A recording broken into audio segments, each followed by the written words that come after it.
आव्हान झालेल्या राजधानी रायगड किल्ल्यावरती आपल्या ग्रुपचं ट्रेकचं मी सहर्ष स्वागत करतो। नमस्कार, जय शिवराय सर्वांना। जय शिवराय। माझी ओळख तो माझं नाव आहे संभाजी महादेव औकीरकर। जे शिवभक्त रायगड दर्शनासाठी येतात त्यांना मी मार्गदर्शन करत असतो। तुम्ही याच्या आधी कधी रायगड किल्ला पाहिला असेल अथवा नसेल पाहिला, परंतु तुम्ही आज माझ्यासोबत प्रॅक्टिकली रायगड दर्शन करणार आहात। या रायगड किल्ल्याची समुद्र सवडीपासून उंची आहे 2851 फूट आणि पायथ्यापासून ते टोकापर्यंत रायगड किल्ल्याची उंची आहे 1375 फूट। रायगड किल्ला जर आपल्याला संपूर्ण बघायचा असेल, व्यवस्थित जगायचा असेल, 2 दिवस कमी पडतील, इतका मोठा किल्ला आहे। रायगड किल्ल्याचं टोटल क्षेत्रफळ 1200 एकर आहे, परंतु वरचा जो पठार आहे याच्यामध्ये महत्वाचा बाल्य किल्ला 350 इमारती आहेत, हा 100 एकर आहे। या रायगड किल्ल्याचं जुनं नाव रायरीचा डोंगर आणि या रायरीचा डोंगर प्रामुख्याने जावळीच्या खोऱ्यात येतो। तुम्ही प्रतापगड पाहिलाय का? प्रतापगडाच्या पायथ्याला एक जावळी नावाचं गाव आहे। त्या प्रतापगडाच्या पायथ्यापासून रायगडाच्या उत्तरेला कोकण विभागापर्यंत जो खालचा भूभाग याला जावळीचं खोरं म्हटलं जातं। आणि पूर्वी या संपूर्ण जावळीचं खोरं आदिलशाची साखरी करणारे चंद्रराव मोरे यांच्याकडे होतं।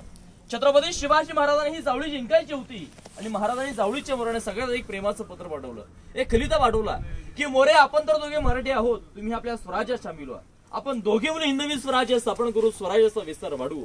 तो हा मोरे अतिशय गर्विष्ठ उर्मट स्वभावाचा होता। त्यांनी महाराजांना उलट पत्र पाठवलं आणि पत्रात दिलं की तुम्ही केवळ झळत राजे, तुम्ही स्वतःला राजे म्हणून घेणारे आहात तरी कोण, या जावली प्रांताचे खरं आल तर आम्हीच आहोत। याला जावली तर जाल गवली, उद्या याचा असेल तर आजच या, तुमच्यासाठी दारुगोळा तोफखाना सज्ज आहे। म्हणजे जावळीच्या मोऱ्यांनी छत्रपती शिवाजी महाराजांना युद्धाचं चॅलेंज केलं। महाराजांनी फक्त 145 निवडक सरदार या जावलीवरती आक्रमण पाठवले आणि आक्रमणामध्ये मोऱ्यांचा धाकटा भाऊ हनुमंतराव मोरे आज सूर्याजी काकडे यांच्या हस्ते प्रतापगडाच्या पायथ्याला मारला गेला आणि अखेर जावळीचा मोरे महाराणा शरण आला। आणि जो कोण शरण त्या राजे कधी मरण देत नव्हते। प्रामुख्याने 15 मे 1656 हे संपूर्ण जावळीचं खोरं त्याच्या सकट हा रायरीचं डोंगर खऱ्या अर्थाने स्वराज्यामध्ये आला। ही रायरी जवळून पाहण्यासाठी महाराज राजगड म्हणजे हिंदवी स्वराज्याची पहिली राजधानी पुण्यामध्ये आहे। राजे राजगडावरून घोडदळ पायधुणे रायरीच्या पायथ्याला आले। चारही बाजूने या रायरीला पाहिलं, या रायरीकडे पाहताच राजांच्या तोंडून काही उद्गार निघाले। ते उद्गार असे आहेत की राजा खासा जावणी पाहता गढा बहुतोच कोट, चौथरफा गडाची कडे ताशिल्याप्रमाणे गाव दीडगाव उंच, पर्जेने कलिया कड्यावरती गवत उगवत नाहीये। धोंडा आताशी वेकाचा आहे, दौलताबाद पृथ्वीवरील चकोडगड खरा परंतु उंचीने थोडका, दौलताबादच्या दशगुणीगड उंच, ऐसे लेखून राजे संतुष्ट झाले आणि बुडिले, तख्तास जागा हाच गड करावा। तख्त म्हणजे राजधानी, रायरीचं नामकरण रायगड केलं आणि जणू या रायगडाचं भाग्य उजळलं। हिंदवी स्वराज्याची दुसरी राजधानी रायगडाची निवड केली। कल्पना करा, महाराजांकडे महाराष्ट्रामध्ये 350 गडकोट 350 केले तरी महाराजांनी रायगडच राजधानीसाठी का निवडला असावा? कारण रायगड किल्ला हा कोकणात येत असल्या कारणाने समुद्र किनाऱ्याजवळ दर्यावरती नियंत्रण ठेवता येईल। शिवाय रायगडाचं एकमेव डोंगर, एकमेव किल्ला आहे त्याच्या चारही बाजूने सह्याद्रीच्या पर्वतरांगा आहेत, परंतु कोणती पर्वतरांग रायगड किल्ल्याला कनेक्ट अटॅचने जॉईन नाहीये।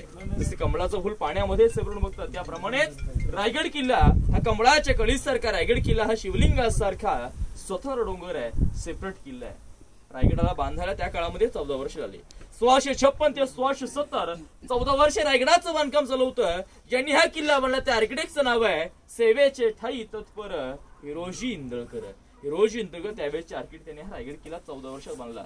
14 वर्षामध्ये वरच्या पठारावरती काय बांधलं? 350 इमारती बांधल्या, 84 पाण्याच्या टाक्या खोदल्या आणि 11 मोठी तलाव खोदली आणि शेवटल्या सर्व बांधकामाची गॅरंटी सुद्धा हिरोजी महाराजांनी दिलेली आहे। आता कोणी इंजिनियर आपल्या घराची वास्तूची गॅरंटी नाही देत आपल्या घर कधीपर्यंत टिकेल, परंतु 400 वर्षापूर्वी या रायगडाच्या बांधकामाची गॅरंटी हिरोजी महाराजांना लिखित स्वरूपात दिली होती आणि ते गॅरंटी पत्र आजही आपल्याला रायगडावरील जगदीश्वर मंदिराच्या दरवाजावरती पाहायला मिळतं। त्या गॅरंटी पत्रामध्ये काय लिहिलं होता की राजे, जोपर्यंत या आकाशामध्ये चंद्र, सूर्य आणि तारे तळपत राहतील तोपर्यंत आम्ही या केलेल्या बांधकामाला काहीच होणार नाही।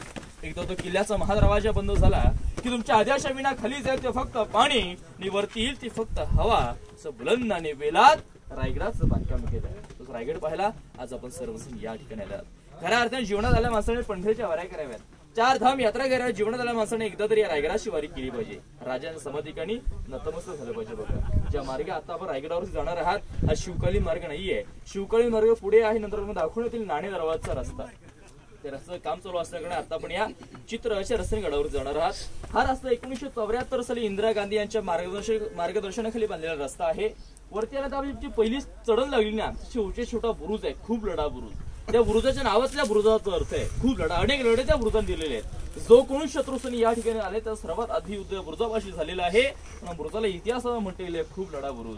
आता पुढे आपला नेक्स्ट पॉईंट असणार आहे हिरकणी बुरुज आणि नाणावरची माहिती घ्यायला आपण पुढे जाऊया.